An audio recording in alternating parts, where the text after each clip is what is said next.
Oh, hello. Tony Topping here again. Wanting to just have a little a little fireside chat with you all regarding something that I've been wanting to get around to for a number of years now and just haven't. You will see on my website that I and when I speak to the media that I'm always involved in UFOs and the world of being a contact experiencer and interaction with UFOs and the crazy stuff that goes on. I was on talk radio the other evening.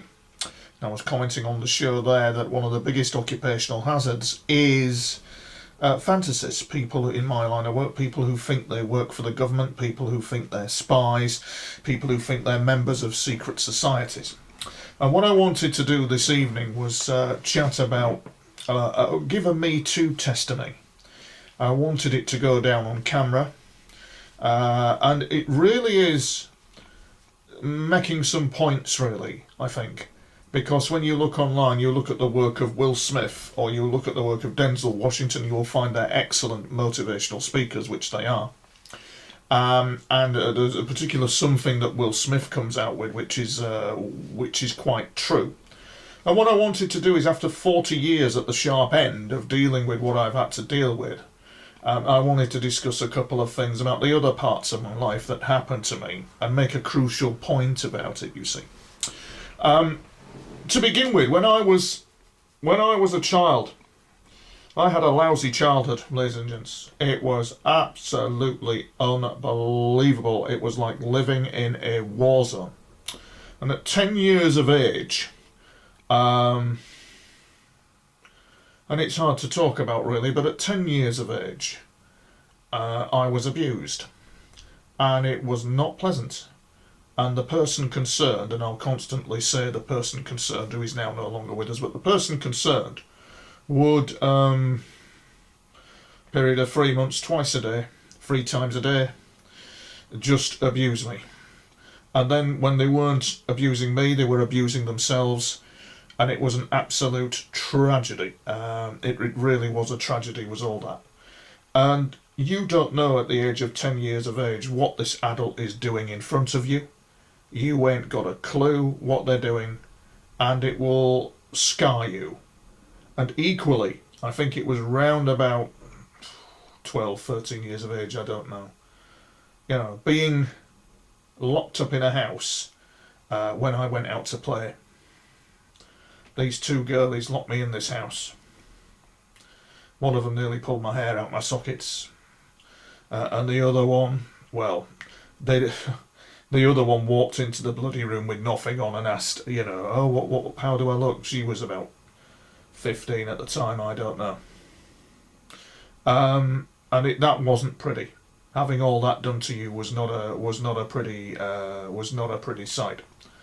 And the abuse can dominate your life. It can mentally scar you. The school I attended was a war zone of bullying. It was god awful. And I remember trying to understand why all this was happening. And I remember at the time, without going into details, my abuser, I really, really didn't know what he was doing.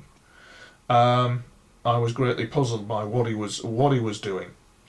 And it kind of like, it nearly broke me. Very nearly broke me.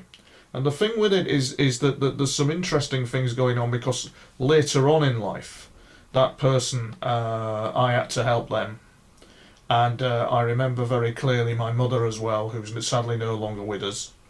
And she had a dementia. And she had Alzheimer's, and she was incontinent. In fact, for the first 2 years, 2.5 years, we couldn't get any help for her because she was just incontinent, as it were. And I had to clean up after her. I had to do a lot of things that a son shouldn't really do, but I did. And it was enough to break one's heart. Still, I kept going. Still, I kept moving forward with it all. But she was... it wasn't a pleasant situation to be in, and that developed into Alzheimer's, and then it developed into dementia, then it developed into Alzheimer's, to the point where the Alzheimer's shut my mother down completely. There was a real carry on where one morning I woke up to discover that she wasn't speaking to me, and that was because the Alzheimer's had indeed shut her down. And a few days later she died in hospital, and it was an absolute tragedy what happened there. It certainly makes a man of you, and it certainly shapes you, and that's my crucial point, ladies and gentlemen, when we move into these motivational talks that you see some of these good people like Denzel Washington and Will Smith do. And I want to just add my own take on it. So I've suffered years of abuse, and it broke me at one point. It really did. But as Will Smith so often says, with all this, fail big, fail very big, fail massively. Move forward, because the failure is about building muscles at the gym. It's like building muscles at the gym to move forward. And the other important point that Denzel Washington says is this: put God first in everything you do, and my God, he is so correct. And I'm a flawed man, and my demons constantly haunt me, and this year I'm going to smash it. This year I'm going to have a go at getting it all sorted out after what I have been through. Because, ladies and gents, if you're a victim of sexual abuse, you cannot let it break you. You cannot let it break you. You have got to let it shape you. So you let it shape you to be a stronger person, to be a better man. That's what you've got to do. And one of the most crucial things that I wanted to make a point of in the Metoo situation that's going on, with all these men that are out there that have been abusing and so on and so forth. And I'm just going to focus mainly on men. There's a very elephant in the room situation that goes on. I'm sure you will agree with me. That is not kind of debated. The guy's done the abuse. But it's interesting to note that a friend of mine who's a model, she's absolutely gorgeous, was telling me on Facebook, there she is, beautiful girl, lovely photos, great stuff. Next minute she knows some guy, couple of guys, are sending photos of their dicks to her, which she found extremely offensive. And I, as a man, find it quite actually offensive. Because I think that one of the big, I'm sure you will agree with me, one of the biggest elephant in the room psychological cancers in our society among men is paraphilia and erotomania. Erotomania, I won't go into too much detail, but if you look it up online, you discover men who are stalking women and all that kind of thing. I'm keeping it towards men. And of course paraphilia, where the urges to look at fetish pornography, whatever, are just overwhelming, and men just lose all track of moral principle and all track of ethics. And normally it's because of a background of abuse in a lot of cases. And it's kind of like striving to be a better man. It's absolutely shocking that my friend got that photo. And it makes me beg the question, what the hell is wrong with men? What the hell is wrong with men that they're doing that kind of thing? I don't know. I don't quite get it myself. Personally, after what happened to me, I live celibate. I live like a bloody monk. I'm scarred by it after what happened to me. It was quite nasty abuse, coupled with all the stuff that went on with my mother. But the thing is this, is if you're failing big, in the words of Will Smith, then you cannot let this break you. You've got to let it shape you to be a better person and a better individual. And I think men in general have to get a grip of this of this behaviour. I'm a flawed man, and I have inner demons that I need to slay after all that's gone on with me. But there again, I've let it shape me. And more importantly, as Denzel Washington says, you put God first in everything you do. I might do a testimony on all that, because currently I do go to a church. They're lovely people. It's worked wonders for me. It's helped me through the night. Yes, I know, there's conspiracy theories out there about Jesus and this and that and the other. I'll just put that to one side for a minute and just realise that these people at my church anyway are good people. And of course it kind of like hasn't a good effect on you, and it's helped me tremendously. I'd recommend it to anyone. And the abuse I suffered was shocking, frankly, because the person concerned was a pillar of the community. They really were, and of course you just don't know why they're doing it, or the reasons. That you just don't know what's just going on. It was kept as a secret for a very long time, but I'm pleased to say that I haven't let it break me.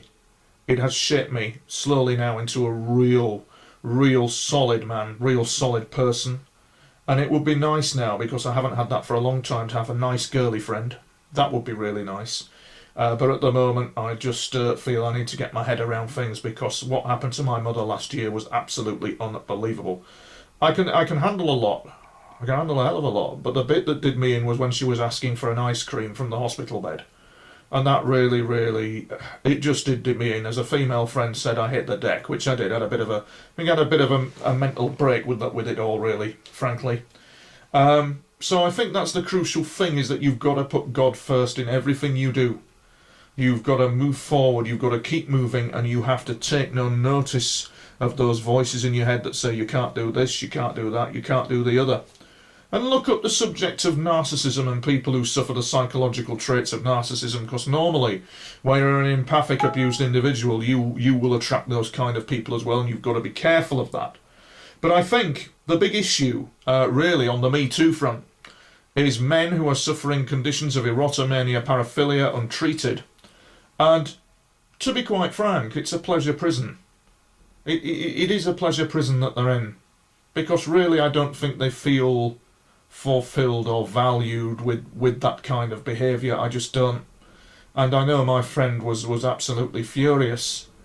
I mean, why? Why do that? But she was furious over it, you know.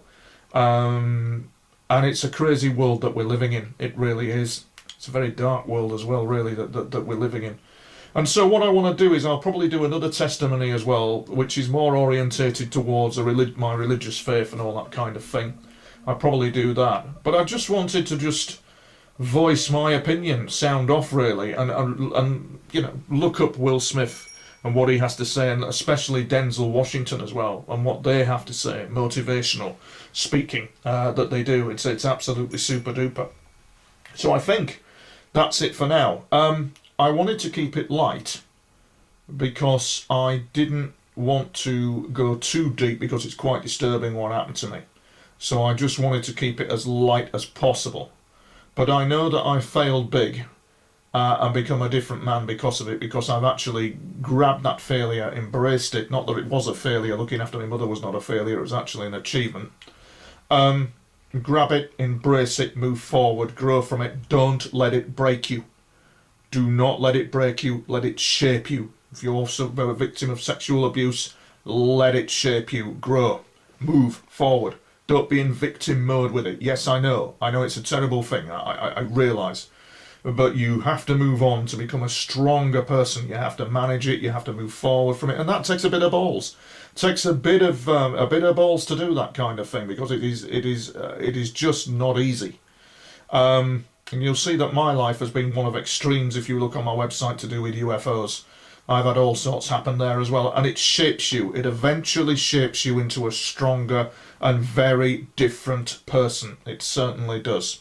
So I think that's what I just wanted to get off my chest, really, especially regarding those elephant in the room psychiatric conditions among men that seem to be prevalent. So the people who... the person who sent my lovely friend a copy of it, an image of himself like that, it beggars belief, it really does, doesn't it? But it's something that needs to be addressed in our society, I think. A conversation needs to happen among men, I feel, about these conditions. And I strive this year to become a better man, 3 times the man. I strive to make my mother proud of me. And there you go, I think that's it for now. Thank you. Good night.